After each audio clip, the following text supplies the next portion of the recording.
Hello friends, स्वागत है आपका हमारे यूट्यूब चैनल हर्षित स्टडी पॉइंट पर। तो फ्रेंड्स, आज हम इकोनॉमिक्स से रिलेटेड प्रीवियस ईयर क्वेश्चंस देखेंगे जो डिफरेंट एग्ज़ाम्स में पूछे गए थे। आज हम उन सारे क्वेश्चंस को यहाँ पे कवर करेंगे और आज के हमारे टॉपिक्स में जितने टॉपिक्स होंगे वो सारे टॉपिक्स आप देख सकते हैं कि कौन कौन से टॉपिक्स हमारे होंगे, और इसके अंदर जितने डिफरेंट एग्ज़ाम्स में पूछे गए क्वेश्चंस हैं उन सभी क्वेश्चंस को हम कवर करेंगे। ये सारे क्वेश्चंस डिफरेंट एग्ज़ाम्स यानी कि यूपी पीसीएस, आरओ, उत्तराखंड लोक सेवा आयोग यानी कि डिफरेंट एग्ज़ाम्स में पूछे गए हैं। तो आप सोच सकते हैं कि ये सारे क्वेश्चंस कितने इंपॉर्टेंट हैं। आप सभी से यही रिक्वेस्ट है कि अगर आप सभी को ये वीडियो अच्छी लगती है या हेल्पफुल लगे तो आप वीडियो को ज़्यादा से ज़्यादा सब्सक्राइब और अपने फ्रेंड्स में शेयर ज़रूर करिए। आज का हमारा पहला टॉपिक होगा यानी कि आर्थिक विकास से, और इसके अंदर हम सारे टॉपिक्स देखेंगे जिनसे क्वेश्चंस प्रीवियस ईयर एग्ज़ाम्स में पूछे गए हैं। आज का हमारा पहला टॉपिक होगा यानी कि आर्थिक विकास से। आर्थिक विकास के अंदर हम सारे एमसीक्यू क्वेश्चंस देखेंगे जो डिफरेंट एग्ज़ाम्स में पूछे गए हैं। आज का हमारा पहला क्वेश्चन है, निम्नलिखित में से कौन सा आर्थिक विकास का प्रमुख कारक नहीं है? ऑप्शन ए पूंजी का संचय एवं तकनीकी सुधार, ऑप्शन बी जनसंख्या में परिवर्तन, ऑप्शन सी विशेषीकृत क्रियाओं या गतिविधियों में श्रम विभाजन, ऑप्शन डी तकनीकविद एवं नौकरशाह। आप देख सकते हैं कि ये क्वेश्चन भी यूपी पीसीएस के प्री में पूछा गया था और 2021 का क्वेश्चन है। तो इसका राइट आंसर है यानी कि ऑप्शन डी तकनीकविद एवं नौकरशाह। बाकी इसकी थ्योरी के बारे में आप पढ़ सकते हैं कि इसकी थ्योरी में क्या क्या बताया गया है। नेक्स्ट क्वेश्चन है, भारत $5 ट्रिलियन अर्थव्यवस्था का लक्ष्य कब तक प्राप्त कर लेने का लक्ष्य रखा है? ऑप्शन ए 2022 तक, ऑप्शन बी 2024, ऑप्शन सी 2026 या ऑप्शन डी 2030। इसके राइट आंसर की बात करें तो इसका राइट आंसर है यानी कि ऑप्शन बी 2024 तक। यानी कि 2024 तक भारत $5 ट्रिलियन अर्थव्यवस्था का लक्ष्य प्राप्त कर लेगा। बाकी इसकी थ्योरी के बारे में आप देख सकते हैं कि इसकी थ्योरी में क्या क्या बताया गया है। हम हर एक क्वेश्चन को थ्योरी के साथ पढ़ते हुए चलेंगे। बस आपसे यही रिक्वेस्ट है कि अगर आपको वीडियो अच्छा लगता है तो आप अपने फ्रेंड्स में ज़्यादा से ज़्यादा वीडियो को शेयर ज़रूर करिए। नेक्स्ट क्वेश्चन है यानी कि आज का तीसरा क्वेश्चन है, भारत $5 ट्रिलियन की अर्थव्यवस्था के लक्ष्य को कब तक प्राप्त करना चाहता है? ऑप्शन ए 2022 ईस्वी, ऑप्शन बी 2024 ईस्वी, ऑप्शन सी 2025 ईस्वी या ऑप्शन डी 2026 ईस्वी।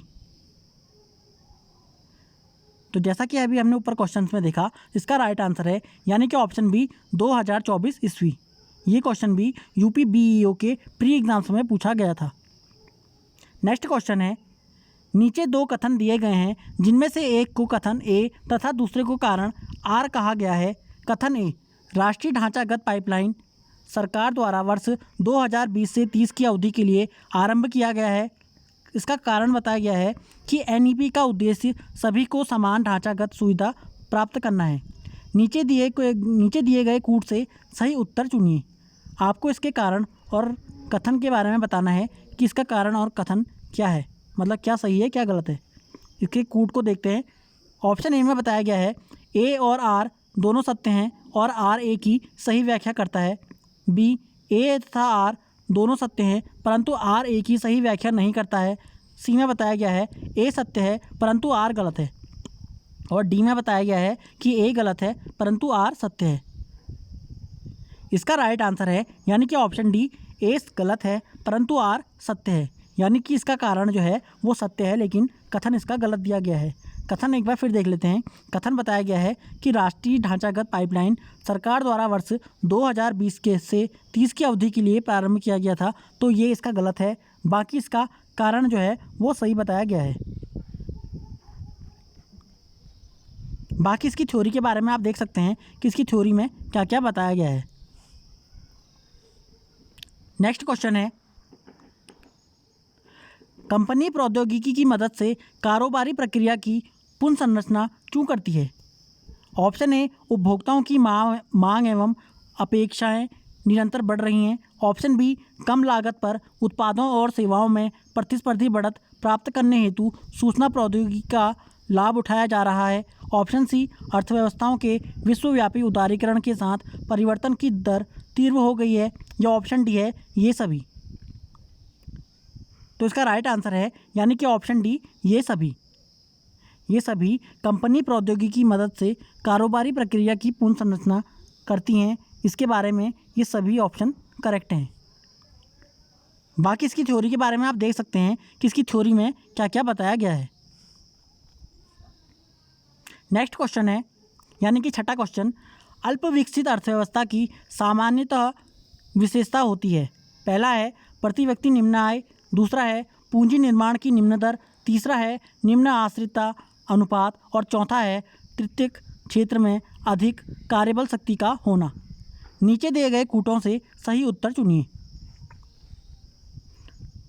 इसका यानी कि पहला और दूसरा इसका करेक्ट होगा और बाकी इसके गलत ऑप्शन है। यानी कि पहला और दूसरे में बताया गया है कि अल्प विकसित अर्थव्यवस्था की सामान्यतः विशेषता होती है प्रति व्यक्ति निम्न आय और पूंजी निर्माण की निम्न दर। ये इसका करेक्ट है। बाकी तीसरा और चौथा इसके बारे में गलत बताया गया है, इसलिए इसका राइट आंसर है यानी कि ऑप्शन ए पहला और दूसरा। बाकी इसकी थ्योरी आप देख सकते हैं। आप वीडियो को पॉज करके इसे नोट कर सकते हैं।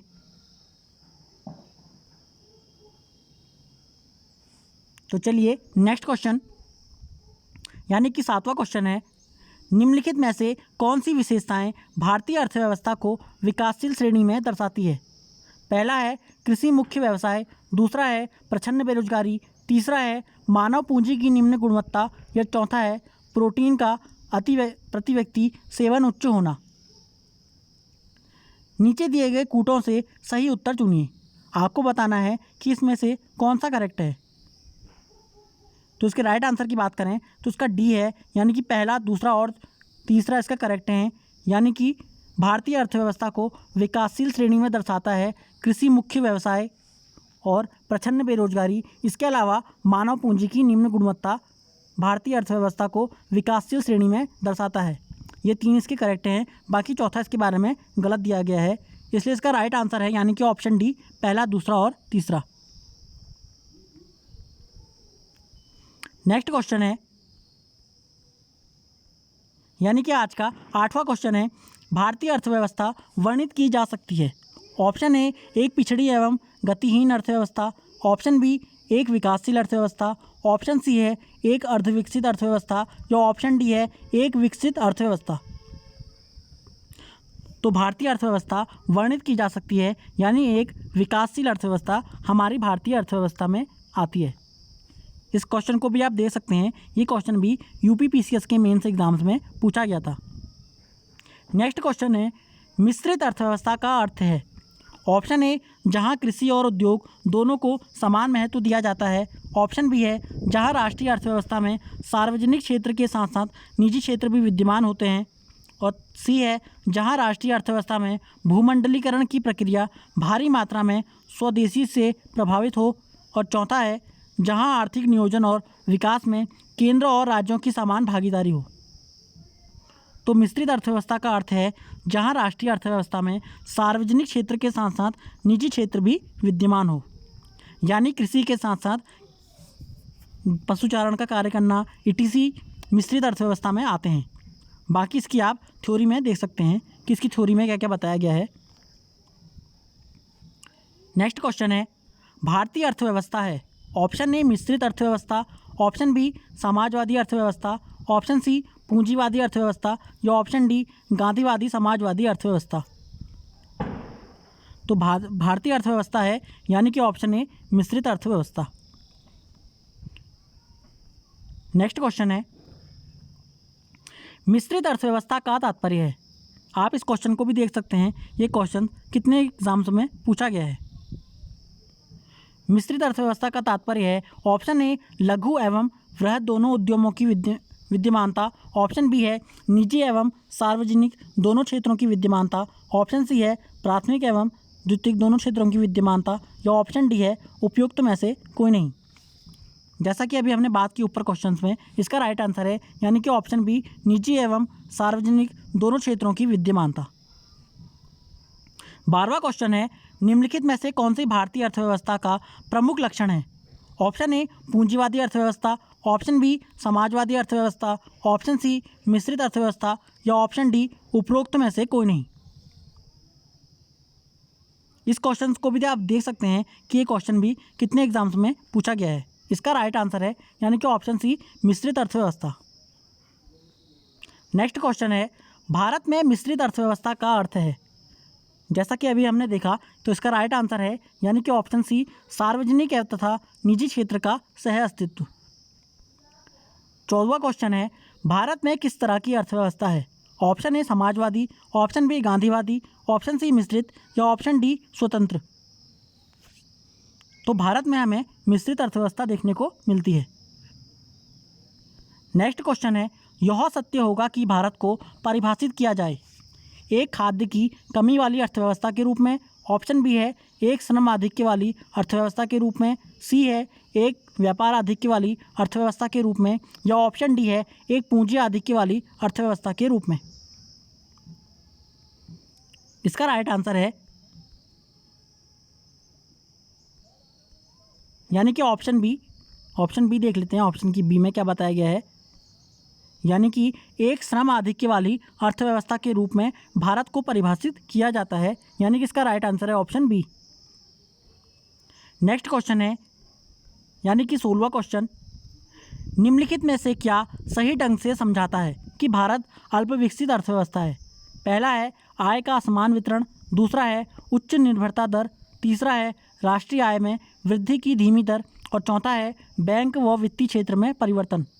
नीचे दिए गए कोड का प्रयोग करते हुए सही उत्तर का चयन कीजिए। आपको बताना है कि इसमें भारत अल्पविकसित अर्थव्यवस्था है और इसके बारे में जो बताया गया है वो कौन कौन से करेक्ट हैं। इसके करेक्ट आंसर की बात करें तो इसमें से इसका कोई भी करेक्ट नहीं है कि भारत एक अल्पविकसित अर्थव्यवस्था है, इसका कोई भी करेक्ट नहीं है। बाकी इसकी थ्योरी में आप देख सकते हैं कि भारतीय अर्थव्यवस्था की कौन कौन सी विशेषताएं हैं। ये चारों ऑप्शन जो दिए गए थे ये चारों ऑप्शन करेक्ट नहीं है। बाकी इसकी भारतीय अर्थव्यवस्था की विशेषताओं को आप पढ़ सकते हैं, इसको आप वीडियो पॉज करके भी देख सकते हैं कि इसमें क्या क्या बताया गया है। नेक्स्ट क्वेश्चन है यानी कि 17वां क्वेश्चन, भारतीय अर्थव्यवस्था की विशेषता है। पहला है कृषि की प्रधानता, दूसरा है उद्योग की प्रधानता, तीसरा है न्यून प्रति व्यक्ति आय और चौथा है वृहद बेरोजगारी। नीचे लिखे कूट से सही उत्तर चुनिए। आपको इन चारों ऑप्शंस में से बताना है कि इसमें कौन सी भारतीय अर्थव्यवस्था की विशेषता है।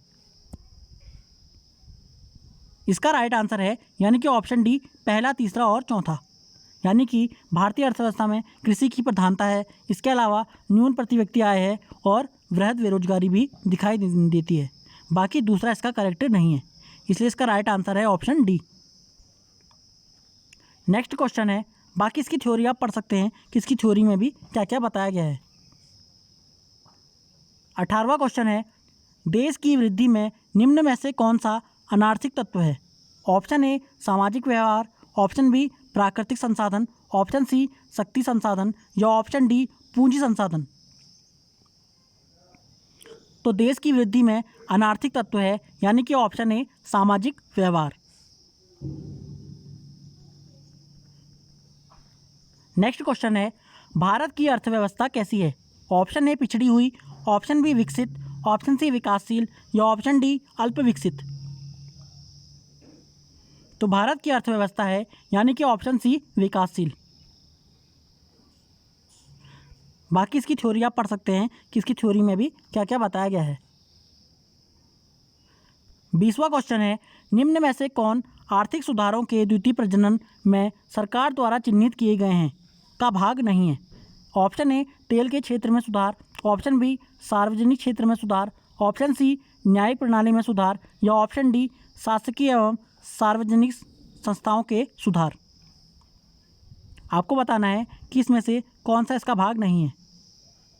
इसके करेक्ट आंसर की बात करें तो इसका करेक्ट आंसर है यानी कि ऑप्शन सी, यानी कि ऑप्शन सी न्यायिक प्रणाली में सुधार इसका भाग नहीं है।